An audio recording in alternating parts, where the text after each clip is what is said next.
Happy morning, children. Now you have seen this group frequency distribution table, and here some terms related to it also we can just go through it. Here, class. What is a class? When the observations are divided into suitable groups. Here we are having suitable groups. I have already discussed with you.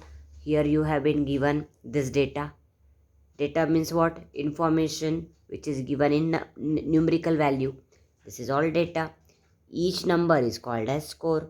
So, and also we use the word observation. So when the observations are divided into suitable groups, here we are having suitable groups. 6 to 10 means 6, 7, 8, 9, 10. Like this group we are having. So when the observations are divided into suitable groups, each of the group is called a class. And the end values of the classes are called class limits.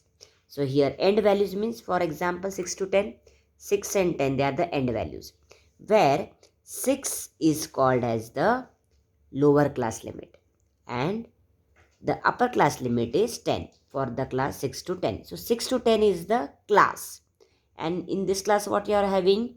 Scores, observation. It is a group of scores from 6 to 10, including 6 and 10. Frequency.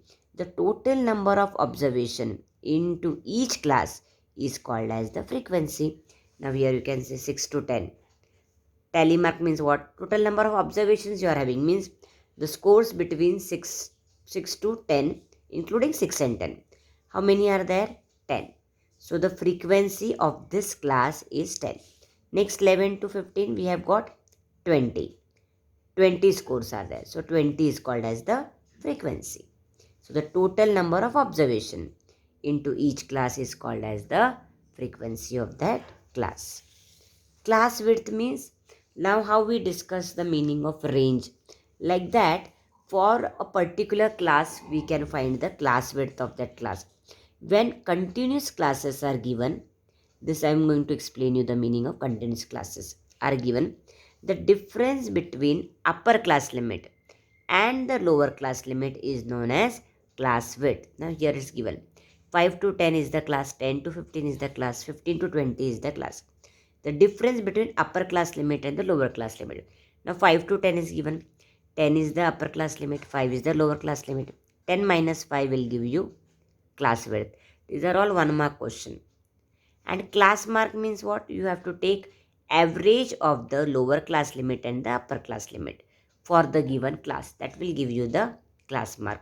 So the formula of class mark is lower class limit plus upper class limit upon 2.